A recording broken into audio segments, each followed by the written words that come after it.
నమస్కారం. B news కు స్వాగతం. నేను మీ మహంతి. ముందుకి ముఖ్యాంశాలు. ఢిల్లీలో జరిగిన ఎన్డీఏ సమావేశం పట్ల ప్రధాని మోడీ స్పందన. ఎన్డీఏ భేటీలో బీజేపీ నేతలతో పాల్గొన్న చంద్రబాబు, పవన్ కళ్యాణ్లు. ఎన్డీఏ సమావేశం ఫోటోలను మోడీ పంచుకున్న వైనం. ఈ నెల 9న ప్రధాని మోడీ ప్రమాణ స్వీకారానికి ముహూర్తం ఖరారు. మోడీ ప్రమాణ స్వీకారానికి మిత్ర దేశాల నేతలను ఆహ్వానించిన కేంద్రం. ఢిల్లీలో ఎన్డీఏ సమావేశం అనంతరం టీడీపీ అధినేత చంద్రబాబు సోషల్ మీడియాలో స్పందన. ఢిల్లీలో ఎన్డీఏ కూటమి సమావేశం జరిగిందని వెల్లడి. ఎన్డీఏ కూటమి నాయకుడిగా నరేంద్ర మోడీని భాగస్వామ్య పక్షాల నేతలందరం కలిసి ఏకగ్రీవంగా ఎన్నుకున్నామని స్పష్టీకరణ. ఢిల్లీలో జరిగిన ఎన్డీఏ సమావేశం పట్ల మోడీ స్పందించారు. ఎంతో విలువైన మా ఎన్డీఏ భాగస్వాములను కలవడం జరిగింది. జాతీయ పురోభివృద్ధితో పాటు ప్రాంతీయ ఆకాంక్షలు నెరవేర్చడం మా కూటమి లక్ష్యం. 140 కోట్ల మంది దేశ ప్రజల అభ్యున్నతికి పాటుపడటంతో పాటు వికసిత్ భారత్ దిశగా కృషి చేస్తామని 140 కోట్ల మంది దేశ ప్రజల అభ్యున్నతికి పాటుపడటంతో పాటు వికసిత్ భారత్ దిశగా కృషి చేస్తామంటూ మోడీ ట్వీట్ చేశారు. ఈ సందర్భంగా ఎన్డీఏ సమావేశం ఫోటోలను కూడా మోడీ పంచుకున్నారు. ఎన్డీఏ భేటీలో మోడీ, జేపీ నడ్డా, రాజ్నాథ్ సింగ్, చంద్రబాబు, పవన్ కళ్యాణ్, చిరాగ్ పాస్వాన్, కుమారస్వామి తదితరులు పాల్గొన్నారు.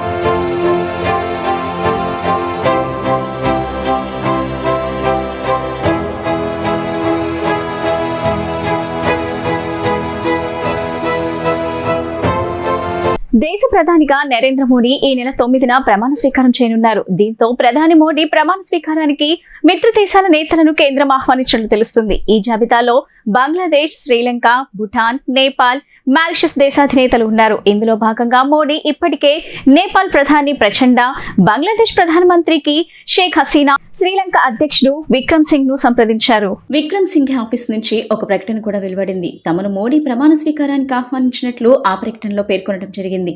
అలాగే మోడీ ఆహ్వానం మేరకు ఆయన ఈ కార్యక్రమానికి హాజరు కానున్నారు. ఇక గురువారం సంబంధిత ఆదేశాల నేతల కొందరికి అధికారికంగా ఆహ్వానం పంపించొచ్చని సమాచారం. కాగా ప్రధాని మోడీ మొదటి ప్రమాణ స్వీకారోత్సవానికి SAARC, South Asian Association for Regional Cooperation దేశాల నాయకులు హాజరయ్యారు. ఆ తర్వాత 2019లో ప్రధాని మోడీ వరుసగా రెండోసారి ప్రధాని అయినప్పుడు ఆయన ప్రమాణ స్వీకారోత్సవానికి బిమ్స్టెక్ దేశాల నేతలను ఆహ్వానించడం జరిగింది. ఇదిలా ఉంటే 2014 తర్వాత తొలిసారిగా బీజేపీ మ్యాజిక్ ఫిగర్ 272ను దాటలేకపోయింది. మంగళవారం వెలువడిన ఫలితాల్లో బీజేపీకి సొంతంగా 240 సీట్లు రాగా మిత్రపక్షాలతో కలిసి ఎన్డీఏ 293 స్థానాల్లో గెలిచింది. ఇప్పుడు ఎన్డీఏ కూటమి పక్షాల మద్దతుతోనే ప్రధానిగా మోడీ ప్రమాణ స్వీకారం చేయనున్నారు. ఢిల్లీలో ఎన్డీఏ కూటమి సమావేశం జరిగిందని తెలిపారు. దేశ ప్రజల ఎన్నికల తీర్పును అనుసరించి ఎన్డీఏ కూటమి నాయకుడిగా నరేంద్ర మోడీని భాగస్వామి పక్షాల నేతలందరూ కలిసి ఏకగ్రీవంగా ఎన్నుకున్నామని వెల్లడించారు. మోడీ సమర్థ నాయకత్వంలో మన దేశం అభివృద్ధి పథంలో పయనించేలా, తద్వారా ప్రపంచానికే మార్గదర్శిలా ఎదిగేలా మేమంతా కృషి చేస్తామని చంద్రబాబు ఉద్ఘాటించారు. ఈ మేరకు చంద్రబాబు ఎన్డీఏ భేటీ ఫోటోలను కూడా పంచుకున్నారు.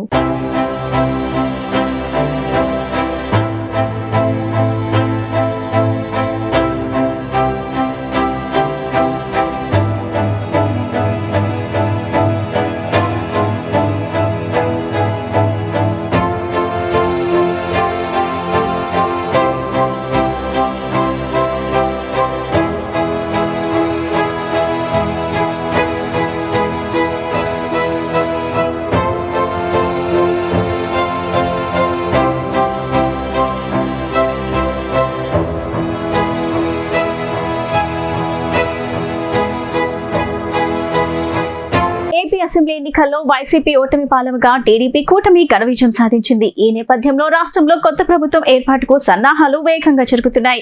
ముఖ్యమంత్రి పదవికి జగన్ రాజీనామా చేయగా గవర్నర్ అబ్దుల్ నజీర్ ఆమోదించారు. కొత్త ప్రభుత్వం ఏర్పాటుకు వీలుగా ఏపీ అసెంబ్లీని రద్దు చేస్తూ గవర్నర్ నోటిఫికేషన్ జారీ చేశారు. వాస్తవానికి ప్రస్తుత అసెంబ్లీ కాలపరిమితి జూన్ 16 వరకు ఉన్నప్పటికీ ఎన్నికల ఫలితాలు రావడం, వైసీపీ ఓటమి పాలవడంతో అసెంబ్లీని రద్దు చేయక తప్పలేదు. ఆర్టికల్ 174 అనుసరించి రాష్ట్ర కేబినెట్ సిఫార్సుతో గవర్నర్ ఈ నిర్ణయం తీసుకున్నారు.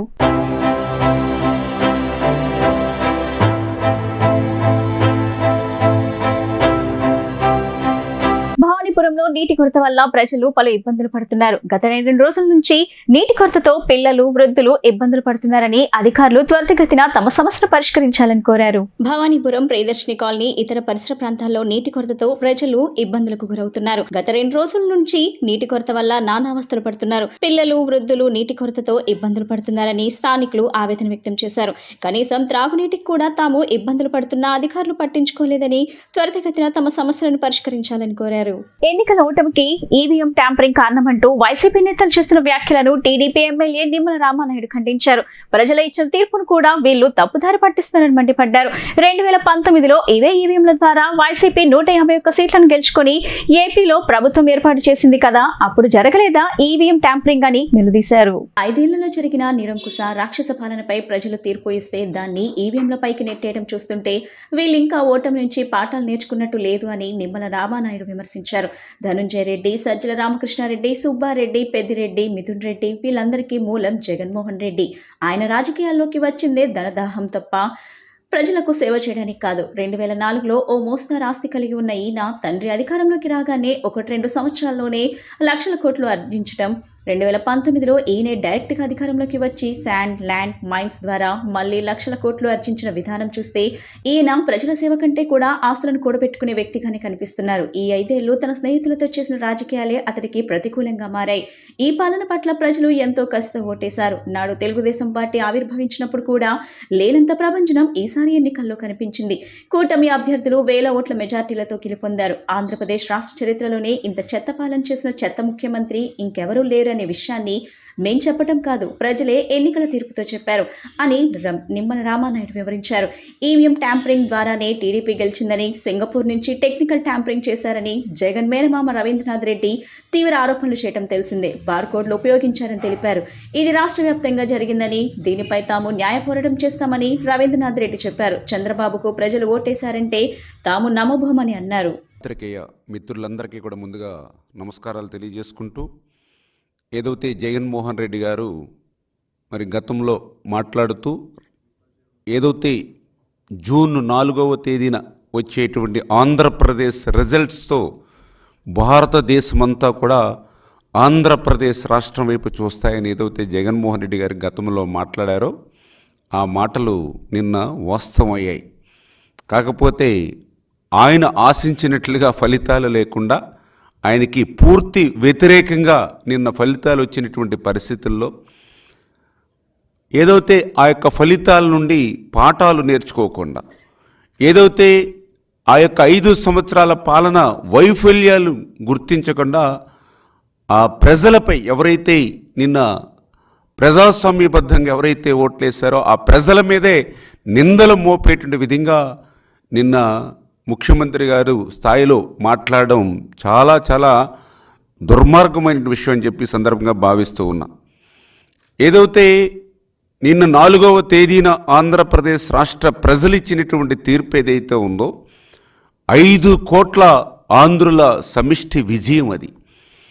ఏదైతే ఈ యొక్క 5 సంవత్సరాల జగన్మోహన్ రెడ్డి పాలన మీద జనం తిరగబడి ఒక ప్రభంజనంలా జగన్పై విరుచుకుపడి ఈ నిరంకుశత్వ నియంతృత్వ రాజ్యాన్ని కోకట వేళ్లతో పెక్కలించి కుప్ప కూల్చినటువంటి చారిత్రాత్మకమైనటువంటి విజయం నిన్నటి విజయం.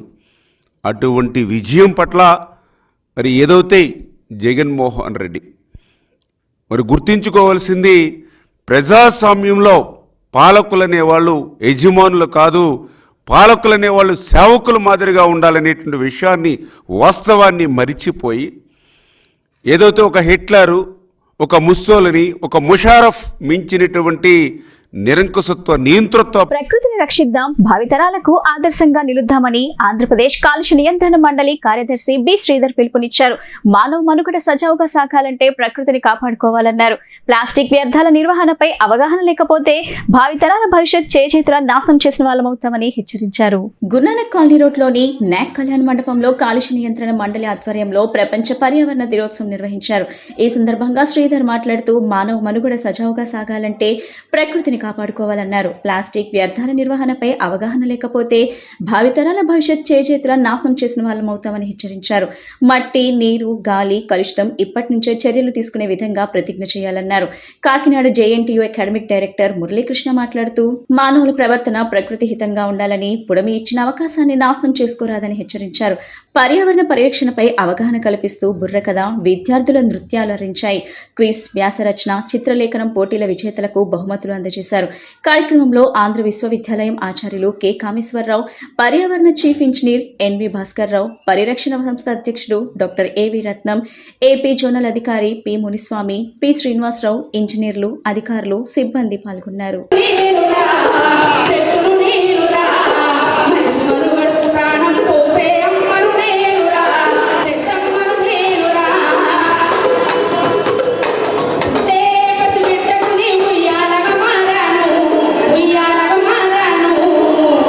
సందర్భంగా ఏర్పాటు చేసుకున్నటువంటి ఈ సభకు విచ్చేసి వేదికను అలంకరించినటువంటి ముఖ్యులు, ఈరోజు స్పీకర్స్ డాక్టర్ ప్రొఫెసర్ మురళీకృష్ణ గారికి, డాక్టర్ కామేశ్వరరావు గారికి, డాక్టర్ రత్నం గారికి, అదేవిధంగా చీఫ్ ఇంజనీర్ భాస్కర్రావు గారికి, మునిస్వామి నాయుడు గారికి, జోనల్ ఆఫీసర్ విజయవాడ, మరియు ఇక్కడ విచ్చేసినటువంటి ఇండస్ట్రియలిస్టు, హాస్పిటల్ మేనేజ్మెంట్సు, అదేవిధంగా స్టూడెంట్స్కి, మీడియాకి, ప్రెస్ అండ్ ఎలక్ట్రానిక్ మీడియాకి అందరికీ కూడా నా హృదయపూర్వక నమస్కారం. సో ఇదివరకే మన బుర్రకథలో కానీ మిగతా వాటిలో వాళ్ళు చెప్పారు ఈరోజు ప్రాముఖ్యత ఏంటి అని.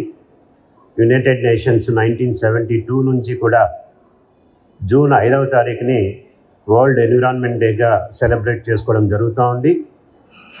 ప్రతి సంవత్సరము కూడా ఏపీపీసీబీ ఆధ్వర్యంలో స్టేట్ లెవెల్లో కానీ అదేవిధంగా జిల్లా స్థాయిలో కానీ ఈ కార్యక్రమాన్ని మనం చేపడుతున్నాం. అదేవిధంగా ministry of environment, forest and climate change, government of India వారు ప్రతి సంవత్సరం కూడా మనకి ఈ జూన్ 5th ఒక స్లోగన్ ఇవ్వడం జరుగుతుంది, ఒక టాపిక్ ఇవ్వడం జరుగుతుంది. అదేవిధంగా ఈసారి మనకి ఇచ్చినటువంటి topic land restoration and desertification and doubt resilience, అంటే భూ పునరుద్ధరణ, ఎడారీకరణ మరియు కరువుని తట్టుకోవడం. ఆంధ్రప్రదేశ్లో కూటమి అత్యధిక మెజార్టీతో గెలవడం పట్ల హర్షం వ్యక్తం చేస్తున్నామని విజయవాడ బీసీ సంక్షేమ సంఘం అధ్యక్షులు కొరగంజి వెంకటరమణ అన్నారు. కూటమి ప్రభుత్వం బీసీలను గుర్తించి రుణాలు ఇవ్వాలని, చేతి వృత్తుల వారికి పనిముట్లు ఇవ్వాలని కోరారు. బీసీలకు అత్యధిక నిధులు కేటాయించి బీసీలకు తోడ్పాటు అందించాలన్నారు. విజయవాడ సీతారాంపురంలోని బీసీ సంక్షేమ సంఘం నగర కార్యాలయంలో విలేకరుల సమావేశం ఏర్పాటు చేశారు.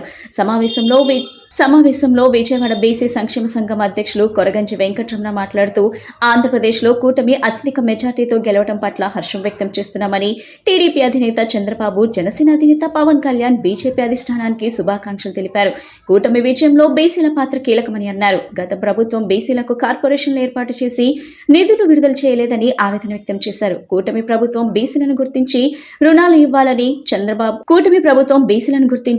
ఇవ్వాలని, చేతి వృత్తుల వారికి పనిముట్లు ఇవ్వాలని కోరారు. రాష్ట్రాన్ని అభివృద్ధి పదంలో నడిపించాలని కేంద్రాన్ని డిమాండ్ చేసి ఏపీ అభివృద్ధికి దోహదపడాలని కోరారు.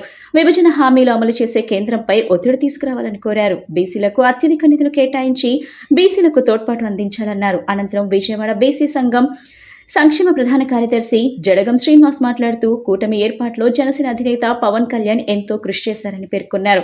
బీసీల వెనుకబాటుతనానికి అధ్యయన కమిటీ వేసి అభ్యున్నతికి కృషి చేయాలని కోరారు. అనంతరం మాట్లాడుతూ బెజవాడ బీసీ సంక్షేమ సంఘం కార్యదర్శి విజయ్ కుమారి మాట్లాడుతూ నామినేటెడ్ పదవుల్లో బీసీలకు అధిక ప్రాధాన్యత ఇవ్వాలని కోరారు. నమస్కారం, నా పేరు కొరగంజి వెంకటరమణ, విజయవాడ బీసీ సంక్షేమ సంఘం అధ్యక్షుడిని. అయితే ఈనాడు ఈ ప్రెస్ మీట్ పెడతాకి గల ముఖ్య కారణం, మరి నిన్న జరిగినటువంటి సార్వత్రిక ఎన్నికల్లో రాష్ట్రంలో 16, 21 ఎంపీ స్థానాలు, 161 అసెంబ్లీ స్థానాలకి కూటమి తరపున అత్యధిక మెజారిటీతో కూటమి గెలవటం మా అందరం కూడా మరి ఈ సందర్భంగా తెలుగుదేశం పార్టీ అధ్యక్షులు చంద్రబాబు నాయుడు గారికి, అట్లాగే జనసేన పార్టీ అధినేత శ్రీ పవన్ కళ్యాణ్ గారికి అట్లాగే బీజేపీ అధిష్టానంకి శుభాకాంక్షలు తెలియజేయటం, వాళ్ళకి అభినందనలు తెలియజేయటం కొరకు ఈ ప్రెస్ మీట్ పెడతాం జరిగింది. అట్లాగే మరి ఇంత భారీ విజయాన్ని నమోదు చేయడంలో మా బీసీల పాత్ర ఎంతో ఉన్నది అని గుర్తించమని ఈ సందర్భంగా మరి కూటమి పార్టీ నేతలకి మేము తెలియజేయటం జరుగుతూ ఉంది. ఇప్పుడు మరి గత ప్రభుత్వంలో బీసీలకి 56 కార్పొరేషన్లు పెడతాం. ఆ కార్పొరేషన్లో చైర్మన్ డైరెక్టర్ని నియమించటం, వాళ్ళకి జీతభత్యాలు ఇవ్వటం మనందరం చూసింది. కానీ ఒక కార్పొరేషన్కి 100 కోట్లు 200 కోట్లు ఆయా సంఖ్యను బట్టి కేటాయించకపోవటం దారుణం. అయితే ఆ కేటాయించినటువంటి ఏవైతే పథకాలు ఇచ్చారో అవే చూపించారు తప్ప ప్రత్యేకంగా నిధులు కేటాయించలేదనేది మా యొక్క ఆవేదన. అయితే ఈ ప్రభుత్వం మరి ఫుల్. నా పేరు జడగం శ్రీనివాస్, విజయవాడ బీసీ సంక్షేమ సంఘం ప్రధాన కార్యదర్శి. ముందుగా నిన్న జరిగిన ఎన్నికల ఫలితాల్లో మన ఎన్డీఏ కూటమికి ఎంతటి ఘన విజయం సాధించడానికి తోడ్పాటు అందించిన, ఆదరించిన ఆంధ్ర ప్రజానీకానికి కృతజ్ఞతలు తెలుపుకుంటున్నాము. అలాగే కూటమి ఏర్పాటులో ఎంతో కృషి చేసి కూటమి ఈ రకంగా విజయం సాధించడానికి చాలా కృషి చేసిన మహానాయకుడు పవన్ కళ్యాణ్ గారికి కూడా ధన్యవాదాలు తెలుపుకుంటున్నాము. అలాగే గత ప్రభుత్వంలో వలె కాకుండా ఈ ప్రభుత్వం బీసీల అభివృద్ధికి, వెనకబాటుతనానికి ఒక అధ్యయన కమిటీ వేసి వాళ్ళ వెనకబాటుతనానికి గల కారణాలు వెలికితీసి అభివృద్ధికి కృషి చేస్తాయని కోరుకుంటున్నాము. గత ప్రభుత్వం 56 కుల కార్పొరేషన్లు వేసి నిధులు అయితే ఎక్కడా కేటాయించింది లేదు. వాళ్ళకి తగిన నిధులు కేటాయించి బీసీల అభివృద్ధికి. అందరికీ నమస్కారం అండి. నా పేరు విజయ్ కుమారి, బెజవాడ బీసీ సంఘానికి కార్యదర్శినండి. నిన్నటి ఫలితాల్లో అఖండ విజయం సాధించిన మన జనసేన, తెలుగుదేశం, బీజేపీకి అఖండ విజయాన్ని అందించిన ఆంధ్ర రాష్ట్ర ప్రజలందరికీ, అలాగే కూటమికి సహకరించిన, ఎంతో కష్టపడి కృషి చేసిన ముస్లిం సమాజం మద్దతుతోనే రాష్ట్రంలో కూటమి నేతలు కనీవిని ఎరగని రీతిలో విజయం సాధించారని ఆంధ్రప్రదేశ్ ముస్లిం సంఘాల జాయింట్ యాక్షన్ కమిటీ నేతలు షేక్ సలావుద్దీన్, షేక్ కరీముల్లా తెలిపారు. 2019 ఎన్నికల్లో వైసీపీ పార్టీని తాము గెలిపిస్తే మంచి చేయకపోగా తమకు తీరని నష్టాన్ని మిగిల్చారని చెప్పారు. ముస్లిం సమాజం కోసం ఏమి కావాలో ఇప్పటికే చంద్రబాబుకు వినతి పత్రం ఇవ్వడం జరిగిందని, ఆయన హయాంలో ముస్లింలకు మంచి జరుగుతుందన్న భావన అందరిలో ఉందని స్పష్టం చేశారు. గడిచిన ఎన్నికల్లో ముస్లిం సమాజం మొత్తం టీడీపీ పార్టీకి మద్దతు తెలిపింది. దాని కారణంగానే రాష్ట్రంలో కూటమి నేతలు కనీవిని ఎరగని విధంగా విజయం సాధించారని ఆంధ్రప్రదేశ్ ముస్లిం సంఘాల జాయింట్ యాక్షన్ కమిటీ తెలిపారు. బుధవారం బందర్ రోడ్లోని తమ కార్యాలయంలో ఏర్పాటు చేసిన విలేకరుల సమావేశంలో వారు మాట్లాడుతూ టీడీపీ అధినేత చంద్రబాబు ఏప్రిల్ నెలలో కలిసి మద్దతు తెలపడం జరిగిందని గుర్తు చేశారు. రాష్ట్రంలో గత 5 ఏళ్లలో ముస్లింలకు సరైన గుర్తింపు ఇవ్వలేదని ఆవేదన వ్యక్తం చేశారు. తమ సమస్యలన్నింటినీ నారా చంద్రబాబు నాయుడు దృష్టికి తీసుకెళ్లడం జరిగిందన్నారు. 2019 ఎన్నికల్లో తాము మద్దతు పలకటం వల్లనే వైసీపీ పార్టీ 151 సీట్లు సాధించాయని, కానీ అధికారంలోకి వచ్చాక తమ సమస్యలు పరిష్కరించడంలో విఫలమయ్యారని విమర్శలు చేశారు. మంచి చేయకపోగా తమకు చాలా నష్టం కలిగించారని చెప్పారు. ముస్లిం సమాజం కోసం ఏమి కావాలో ఇప్పటికే చంద్రబాబుకు వినతి పత్రం ఇవ్వడం జరిగిందని, ఆయన తన హయాంలో ముస్లింలకు మంచి జరుగుతుందని భావన అందరిలో ఉందని స్పష్టం చేశారు. నిన్న 4వ తారీఖు వచ్చిన అసెంబ్లీ రిజల్ట్స్కి సంబంధించి ముఖ్యంగా మా ముస్లిం సమాజం నుండి మాకున్న ఓటు బలం కానివ్వండి, మాకున్న నమ్మకం కానివ్వండి, మేము మా ముస్లిం సమాజానికి ఇచ్చిన మెసేజ్ని బట్టి రాష్ట్రంలో ఉన్న ముస్లిం సమాజం మొత్తం స్వచ్ఛందంగా, అత్యంత బలంగా నమ్మకం ఉంచి తెలుగుదేశం పార్టీకి సపోర్ట్ చేసి ఓటు వేసే విధంగా మేము వాళ్ళని కన్విన్స్ చేసాము. అదేవిధంగా వాళ్ళు వేశారు. దాని ముఖ్యమైన కారణం తెలుగుదేశం పార్టీ అధినేత నారా చంద్రబాబు నాయుడు గారికి మేము ఏప్రిల్ 9వ తారీఖు నాడు, ఉగాది నాడు మేము నారా చంద్రబాబు నాయుడు గారిని రాష్ట్ర కార్యాలయం కలవడం జరిగింది. ఈరోజు మా ముస్లిం సమాజం విద్యాపరంగా చాలా వెనుకబడి ఉన్నాం. మాకు ఆ 4% రిజర్వేషన్ సరిపోవట్లేదు. మా పిల్లలకి డ్రాప్ అవుట్స్ ఎక్కువ ఉంటున్నాయి. చదివించుకునే ఆర్థిక స్తోమత మా ముస్లిం సమాజానికి లేదు. సరైన ఉద్యోగ అవకాశాలు లేవు. గత 5 సంవత్సరాల్లో 2019 నుంచి 2024 వరకు రాష్ట్రం అతలాకుతలం అయిపోయింది. వైఎస్ఆర్సీపీ గవర్నమెంట్లో 151 సీట్లు సాధించిన తర్వాత కూడా వారు అవగాహన లేని పరిపాలన, తద్వారా మధ్యతరగతి, దిగువ మధ్యతరగతి సమాజం చాలా నష్టపోయింది. వారిలో ముఖ్యంగా మా ముస్లిం సమాజం ఇంకా ఎక్కువ నష్టపోయింది. మాకు ఎటువంటి ఉద్యోగాలు సరిగా అవకాశాలు లేవు. అంత మేర ఉద్యోగాలు సంపాదించేంత విద్యా అర్హతలు మా ముస్లిం సమాజానికి లేకపోవడం, మా ముస్లిం సమాజానికి సరైన విద్యా అవకాశాలు ఎక్కడా లేవు రాష్ట్రంలో. అరకొర 1-2 కాలేజెస్ ఉంటే వాటి నుంచి కూడా ఎటువంటి స్టాండర్డ్ ఎడ్యుకేషన్ లేకపోవడం వల్ల మేము చాలా నష్టపోయాం. ఇదే విషయంలో మేము నారా చంద్రబాబు నాయుడు గారిని కలిసి, మీరు బీజేపీతో కలిసినప్పుడు వైఎస్ జగన్మోహన్ రెడ్డి గారు 2019లో 151 సీట్లతో ఆయన రాష్ట్రంలో గవర్నమెంట్ ఫామ్ చేసినప్పుడు ఆయన చాలా చేస్తాడని ముస్లిం సమాజం అతనితో పాటు ఉండి ఓట్లు వేయడం జరిగింది. కానీ 2024 వరకు కూడా ఎటువంటి హెల్ప్. ముందుగా ఈరోజు ఆంధ్రప్రదేశ్ ముస్లిం జాయింట్ యాక్షన్ కమిటీ ఆధ్వర్యంలో ఈరోజు ఇక్కడ ప్రెస్ మీట్ నిర్వహించడం జరుగుతుంది విజయవాడ. అయితే నిన్న జరిగినటువంటి ఎన్నికలు పోలింగ్లో వచ్చినటువంటి విజయానికి ముందుగా నారా చంద్రబాబు నాయుడు గారికి, అలాగే పవన్ కళ్యాణ్ గారికి, కూటమికి అందరికీ కూడా ముస్లిం జాయింట్ యాక్షన్ కమిటీ తరపు నుంచి శుభాకాంక్షలు తెలియజేసుకుంటూ, ఇక్కడ ఏదైతే ఆంధ్రప్రదేశ్లో ఎన్నడూ లేనటువంటి విజయాన్ని సాధించినటువంటి తెలుగుదేశం పార్టీ, ముస్లిం సమాజం మొదటి నుంచి కూడా వారికి సాలిడ్ ఓట్లు ఉన్నటువంటి ముస్లిం ప్రజలందరూ కూడా తెలుగుదేశం పార్టీకి ఓటు వేయడం జరిగింది. అలాగే మేము ఎన్నికలకు ముందు ఇదే ఒక సమావేశం నిర్వహించి అందులో ఒక తీర్మానం చేసి, ఈ రాష్ట్రానికి సరైన వ్యక్తి సీఎం అవ్వాలి, దాన్ని మనం ఎన్నుకునే టైం ఆసన్నమైంది కాబట్టి మనలో ముస్లిం సమాజంలో. వార్తలు ముగించే ముందు ముఖ్యాంశాలు మరోసారి.